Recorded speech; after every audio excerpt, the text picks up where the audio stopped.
মুক্তিযুদ্ধে শহীদ বলা নীলফামারী ৪ আসনের সংসদ সদস্য হাফেজ আব্দুল মুত্তাকিমের বাবা এখনও জীবিত রয়েছেন। সংসদে বাবাকে মুক্তিযোদ্ধা প্রমাণ করতে চাওয়া জামায়াতের এই নেতার বক্তব্য ভুল প্রমাণিত হয়েছে।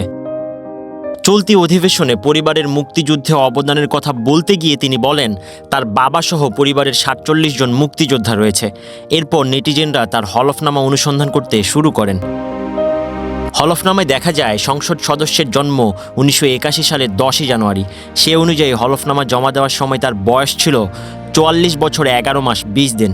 অন্যদিকে মুক্তিযুদ্ধের অতিবাহিত হয়েছে প্রায় ৫৪ বছর। বয়স নিয়ে ধোঁয়াশা এবং মুক্তিযুদ্ধে তার বাবার শহীদ হওয়া নিয়ে সংশয় ক্রমেই বাড়তে থাকে। নেটিজেনদের মাঝে বিষয়টি নিয়ে চাঞ্চল্যের এক পর্যায়ে আব্দুল মুত্তাকিম পুরো ঘটনার জন্য ক্ষমা চেয়ে বলেন, তার বাবা শহীদ হননি, তিনি এখনও জীবিত আছেন। তবে সংসদীয় বক্তব্যের সাথে হলফনামায় অসঙ্গতি ও তার বাবা এখনও জীবিত থাকাই নিয়ে রাজনৈতিক অঙ্গনে চলছে ব্যাপক আলোচনা ও সমালোচনা। Mustafizur Rahman, prime TV, news desk.